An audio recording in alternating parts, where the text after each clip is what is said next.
नमस्कार, मैं हूं आपके साथ आपका दोस्त मोक शर्मा और आज हम इस कार्यक्रम में आपके साथ जुड़े हैं जिसका नाम है खेल जगत। खेल जगत से जुड़े इस कार्यक्रम में हम आपको खेल जगत से संबंधित यानी कि संबंध रखने वाले जो खिलाड़ी हैं उनसे हम आपकी बातचीत कराते हैं, उनसे हम आपको रूबरू करवाते हैं। आज हमारे साथ इसी कड़ी में मौजूद हैं खेल जगत से जुड़ी दो युवतियां जो कि युवतियों के लिए यानी कि युवाओं के लिए तो प्रेरणा का स्रोत हैं ही, बल्कि अपने खेल जगत में भी अपनी प्रतिभा का लोहा ये दोनों युवतियां मनवा चुकी हैं। खास बात यह है कि दोनों ही सगी बहनें हैं। हम आपका इनसे परिचय करवाएंगे। हमारे साथ आज स्टूडियो में मौजूद हैं, आपका नाम है कीर्ति जी, तो जो लॉन टेनिस खेलती हैं, और हमारे साथ मौजूद हैं दीपशिखा जी। तो आपका बहुत बहुत स्वागत है यहाँ पर। जी, सबसे पहले बताएं आप कि किस तरह से जो है, क्योंकि अपने खेल के बारे में थोड़ा सा हमारे दर्शकों को बताएं। मैं जो है वो राष्ट्रीय स्तर पर टेबल टेनिस और लॉन टेनिस दोनों खेल चुकी हूँ। लॉन टेनिस मैं अपनी बहन के साथ खेलती हूँ और टेबल टेनिस मैं ऐसे ही अकेली खेलती हूँ। हमारे टेबल टेनिस और लॉन टेनिस में ऐसा होता है कि यूजुअली एक ये सिंगल्स गेम्स ही होती है और डबल्स में खेला जा सकता है इसे। और टेबल टेनिस तो आसान है लॉन टेनिस के मुकाबले। लॉन टेनिस में अलग तरीके के ग्राउंड्स होते हैं जिसमें क्ले ग्राउंड है, ग्रास ग्राउंड है, हाँ, और सिंथेटिक ग्राउंड है। हम जो हैं वो सिंथेटिक और क्ले ग्राउंड में खेल चुके हैं और हमने बचपन से ही इसकी शुरुआत कर दी थी और हमें ज़्यादा ज़रूरत नहीं पड़ती, हम साथ में ही दोनों खेल लिया करते हैं। जी, दर्शकों मैं आपको बता दूं कि ये दोनों होनहार बेटियां हिमाचल प्रदेश के जिला ऊना से संबंध रखती हैं। मैं आपसे जानना चाहूँगा दीपशिखा कि किस तरह का आपका जो इस खेल के बारे में थोड़ा बताएं, किस तरह से आप इसमें आपने शुरुआत की। हम बचपन से खेलते आ रहे हैं लॉन टेनिस, टेबल टेनिस, और हमारे फादर जो है वो बैडमिंटन प्लेयर हैं, तो उन्हीं से हमें प्रेरणा मिलती है खेलने की और वो अपने साथ ही हमें लेके जाते थे खेलने के लिए। उन्हीं से हमने सीखा है। और लॉन टेनिस जो है हमने जोधपुर में स्टार्ट किया था 10th 11th के अराउंड में, जहाँ पे हमने ऑफिशियल ट्रेनिंग ली लॉन टेनिस की और फिर उसके बाद हम नेशनल लेवल तक गए। पहले स्टेट लेवल पे खेले थे और जो टेबल टेनिस है वो यूनिवर्सिटी लेवल पे हमने यूनिवर्सिटी को रिप्रेजेंट किया था बैंगलोर में। जो हमारे NLUs हैं वो सब एक साथ जो उनकी स्पोर्ट्स मीट होती है उनमें, और दोनों ही गेम्स हम दोनों खेलती हैं। जी, क्योंकि आप साथ साथ खेलों के साथ साथ बात करें पढ़ाई की, तो आप दोनों ने जो है लॉ ग्रेजुएट हैं आप दोनों, तो किस तरह से रहा आपका जो सफ़र है, क्योंकि और खेलने की प्रेरणा जो है वो आपको कहाँ से मिली? हमने एक्चुअली पहले से ही बचपन से बैलेंस करके किया है। थोड़ी गेम्स में हमें प्रॉब्लम रही है बचपन से ही, क्योंकि मेरे डैड जो हैं वो बॉर्डर रोड ऑर्गेनाइजेशन में है, तो पोस्टेबल जॉब है उनकी, तो हर जगह इतनी सुविधा जैसे आप जानते हैं नहीं मिल पाती है। जहाँ जहाँ हमें मौका मिला था, ग्राउंड्स मिले थे, जैसे लॉन टेनिस का उन्होंने बताया कि हमने ट्रेनिंग ली है फॉर्मल, बट टेबल टेनिस की हमने कभी ऐसे ट्रेनिंग नहीं ली है। बाकी हम ऐसे इनफॉर्मली बैडमिंटन भी खेलते हैं और वही प्रॉब्लम्स रही हैं, क्योंकि बट हमारे जो फादर साहब थे उन्होंने हमें बहुत सपोर्ट किया है पहले से, क्योंकि वो खुद खेलते थे, तो हमेशा हमें भी लेके जाते थे बचपन से ही।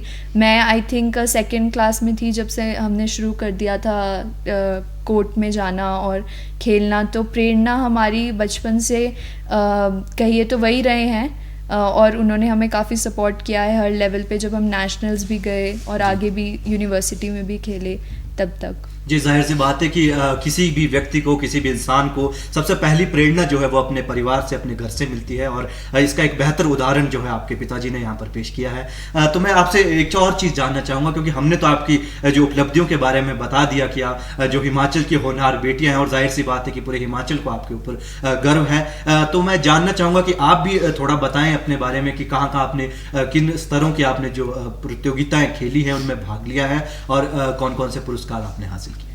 तो मैंने 6th स्टैंडर्ड से एक्चुअली खेलना स्टार्ट कर दिया था टेबल टेनिस, जो मैं स्कूल में खेलती थी।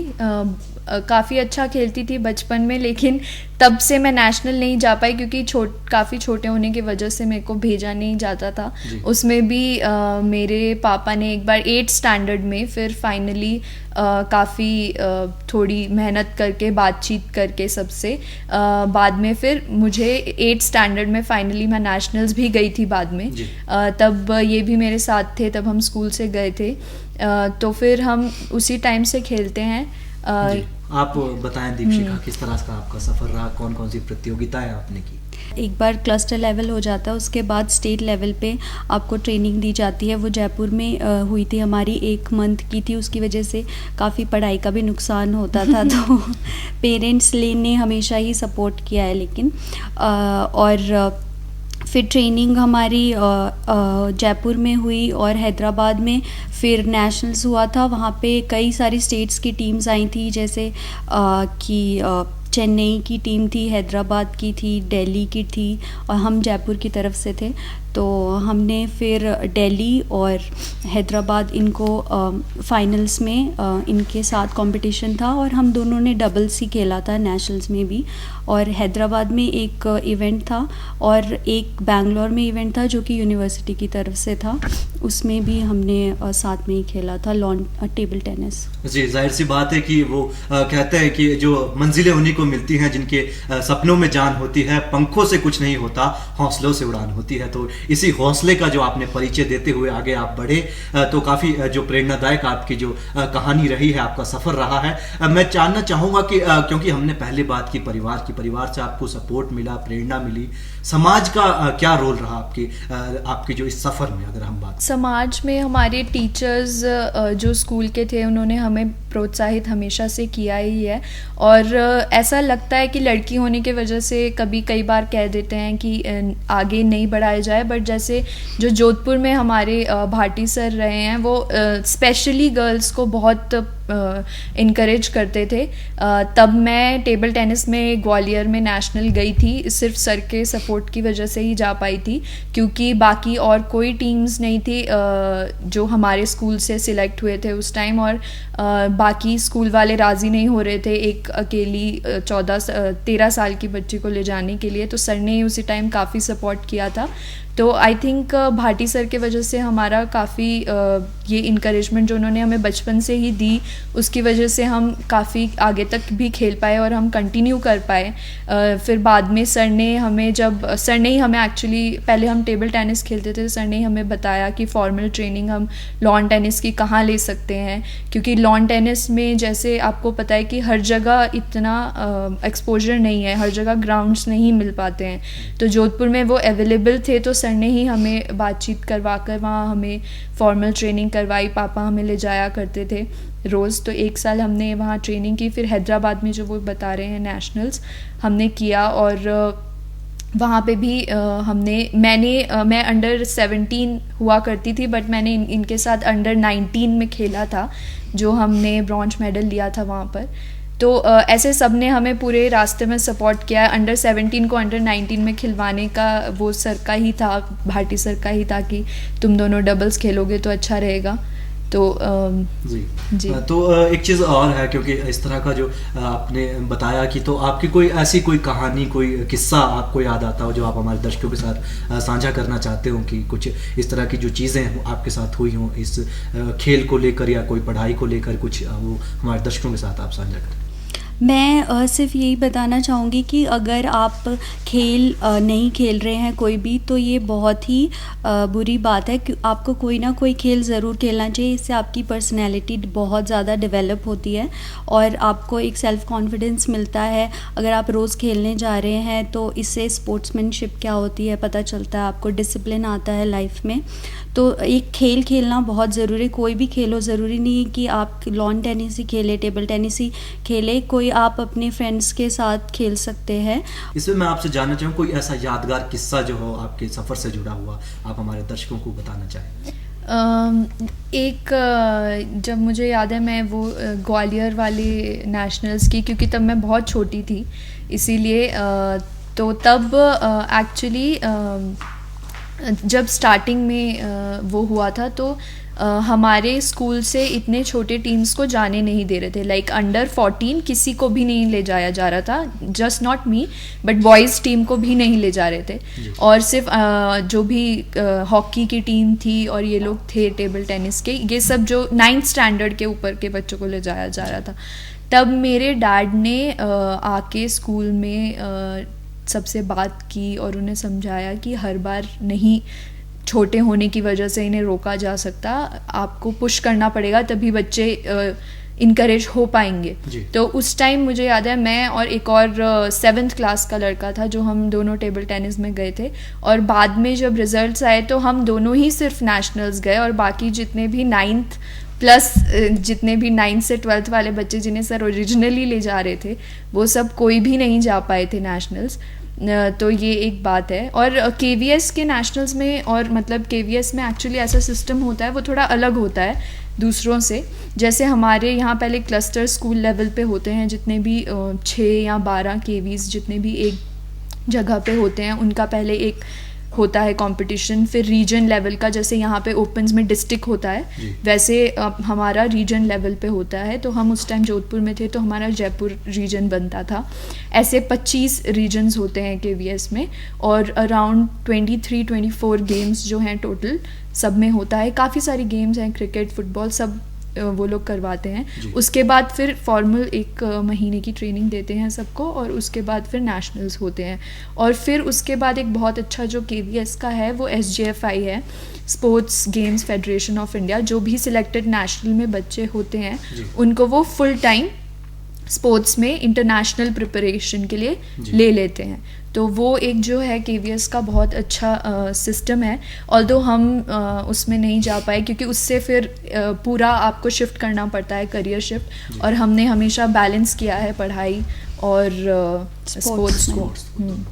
जाहिर सी बात है कि अगर निगाहें, वो कहते हैं कि अगर निगाहें आपकी जो मंजिल पर हों, लक्ष्य पर हों, तो कोई भी ऐसा रास्ता नहीं है जो आपको लक्ष्य तक जाने से रोक पाए। तो इसी तरह से आप आगे बढ़ते रहे। काफ़ी प्रेरणादायक जो है वो आज के युवाओं के लिए है, आज के समय में युवाओं के लिए है। तो इसी के साथ हम आगे की ओर बढ़ेंगे और बातचीत करेंगे, जानेंगे आपसे कि जो क्योंकि अगर खेल की बात करें तो जो ये खेल है, क्योंकि कई तरह के खेल थे, जैसे कि आप सभी जानते हैं क्योंकि आप और खेलों से भी आप जुड़े होंगे, तो कई खेल हैं। तो जो ये आपने पर्टिकुलर एक खेल चुना, तो किस लिए वो चुना? दोनों से हम बारी बारी से बातचीत करेंगे, जानना चाहेंगे। जी बताएं।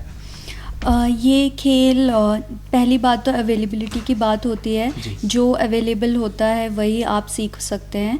तो हमारे यहाँ पे BRO जो कैंपस होता है उसमें एक कोर्ट होता है, बैडमिंटन कोर्ट है, और टेबल टेनिस का टेबल होता है। तो वही हमने बैडमिंटन और टेबल टेनिस वहाँ पे खेला, और लॉन टेनिस का तब हमें मौका नहीं मिला, लेकिन लॉन टेनिस हमने बाद में जाके खेलना शुरू किया क्योंकि वो काफ़ी स्टेमिना वाला गेम है और काफ़ी अच्छा गेम है। क्यों आपका रुझान जो है इस टेनिस, अगर लॉन टेनिस की बात करें या टेबल टेनिस की बात करें, तो इसी की और क्यों आपका रुझान है? लॉन टेनिस की तरफ रुझान तो मेरा सिर्फ इनकी वजह से ही है। वैसे मैं टेबल टेनिस ज़्यादा खेलती थी बचपन से ही। बैडमिंटन पापा खेलते हैं इसीलिए हम खेलते थे पहले से, और टेबल वहाँ पे अवेलेबल होता है बहुत इजीली जहाँ बैडमिंटन कोर्ट होता है। तो टेबल टेनिस ऐसे ही स्कूल में भी काफ़ी अवेलेबल था टेबल, तो इसीलिए हम खेलते थे। और बाकी यही है कि जैसे बाकी गेम्स है वो एक्सपोजर अपॉर्चुनिटी पे बहुत डिपेंड करता है, और जैसे अगर आप इतने ट्रांसफरेबल जॉब में हैं तो इतना सब, जैसे आर्चरी हो गया, ये सब हो गया, ये सब नहीं मिल पाता हर जगह। तो इजी गेम्स इसीलिए हैं, बट जिनको जैसे जो शिमला में रहते हैं या जो शहरों में रहते हैं उनको तो काफ़ी आसान होता है ये सब लेना। तो इसीलिए मैं सोचती हूँ कि अगर गांव में, अगर गांव वाले जैसे पंचायत वाले हो गए, सब लोग मिलकर एक छोटा सा भी कोई भी स्पोर्ट्स कॉम्प्लेक्स अपने अपने गांव के लिए बनाए, तो जो उनके युवा हैं वो सब भी उस तरफ उनका रुझान बढ़ेगा।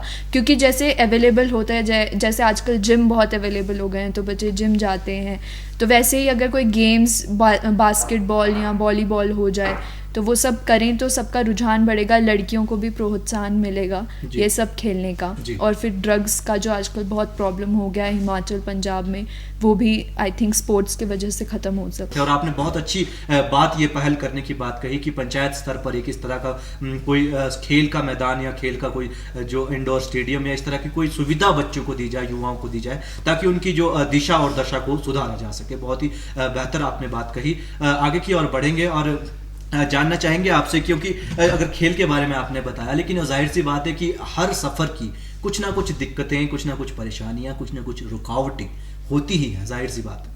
तो उसके बारे में भी हम आपसे जानना चाहेंगे। आपसे शुरुआत करेंगे और आप पर ख़त्म करेंगे कि क्या कुछ जो है इस तरह की कोई दिक्कतें, ऐसी कोई परेशानियां आपको आई हैं।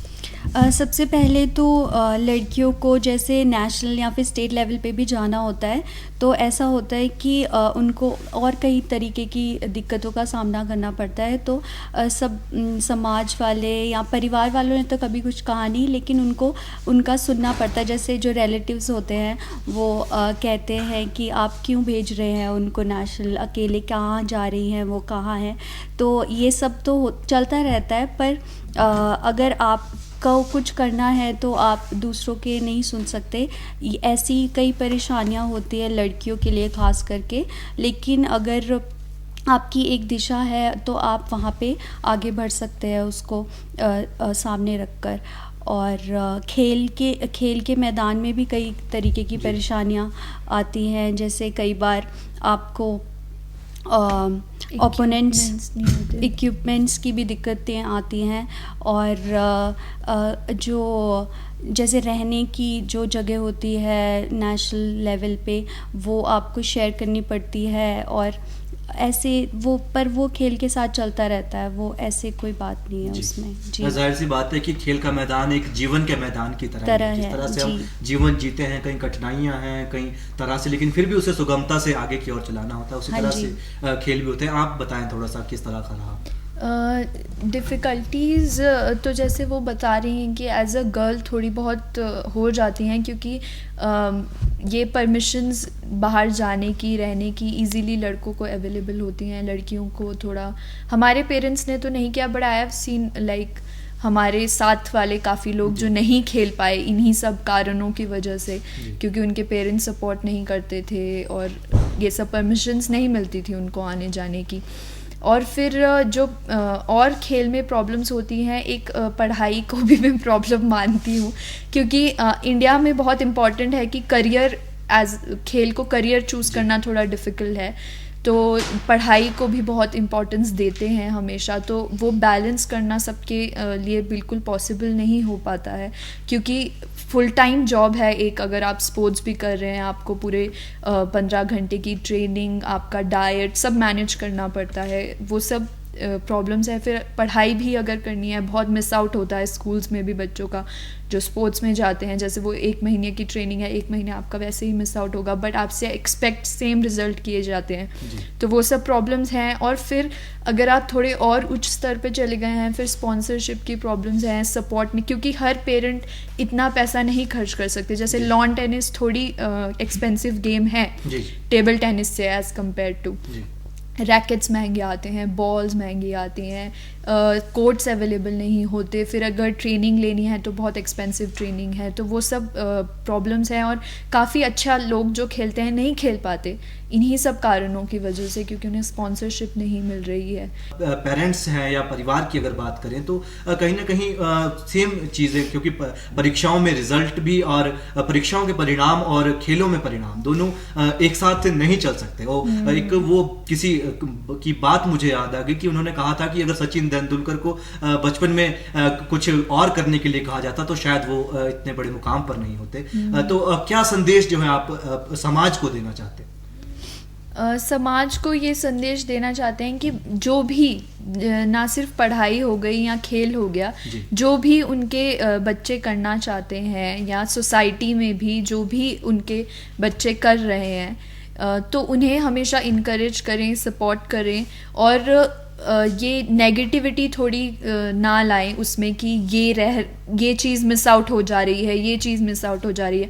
क्योंकि एक चीज़ में ऊपर पहुंचने के लिए आपकी थोड़ी छोटी छोटी चीज़ें मिस आउट होंगी जो हमें बेयर करनी पड़ेंगी, और जो हमारे पेरेंट्स या हमारा समाज भी बेयर करने के लिए तैयार होना चाहिए। जी, जाहिर सी बात है कि मंजिलें तो मिली ही जाएंगी, भटकते ही सही, गुमराह तो वो लोग हैं जो अभी तक घर से निकले ही नहीं।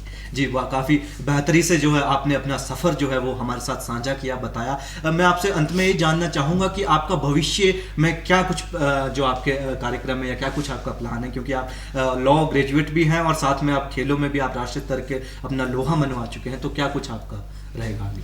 हमारा भविष्य के लिए यही है कि हम कंटिन्यू रखना चाहते हैं जब तक रख सकते हैं, और आगे उसके साथ साथ जो दूसरे जॉब्स वगैरह है वो तो चलती ही रहती है, लेकिन अगर आपको अपनी एक लाइफस्टाइल क्या अपनी ज़िंदगी बनाना चाहते हैं उसके लिए खेल काफ़ी ज़रूरी है, तो वो कंटिन्यू ही रहेगा हमेशा। जी कीर्ति, आप बताएं। स्पोर्ट्स अगर एज अ करियर किसी को बनाना है तो हमने बहुत सारे लोगों को देखा है, जैसे मैरी कॉम हो गए इंडिया से, सेरेना विलियम्स हो गए, जो मदरहुड के बाद तक अब तक चैम्पियनशिप्स जीतते आए हैं, और नारी शक्ति की वो एक मिसाल है। हाँ हाँ।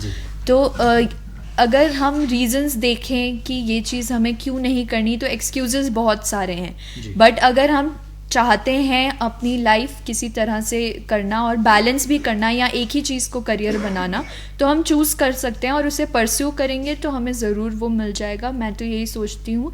अभी मेरे फ्यूचर प्लान्स में तो लॉ ज़्यादा है और स्पोर्ट्स थोड़ा कम है, बट मैं टेबल टेनिस खेलती ही हूँ, मैंने यूनिवर्सिटी में भी खेला है, खेलती आई हूँ, वो तो कंटिन्यू ही रहेगा, वो कम नहीं होगा, बट एज अ करियर अभी मेरा लॉ पे ही ध्यान। बिल्कुल। हमारे साथ इस वक्त स्टूडियो में मौजूद थी कीर्ति और दीपशिखा, और ये दोनों हिमाचल की बेटियां हैं जिन्होंने हिमाचल का नाम राष्ट्रीय स्तर पर जो है चमकाया है, और हिमाचल अपनी प्रतिभा का लोहा, हिमाचल की प्रतिभा का लोहा राष्ट्रीय स्तर पर मनवाया है। आज इस कड़ी में बस इतना ही। मैं यानी मोक्ष शर्मा आपसे चाहूंगा इजाजत। नमस्कार।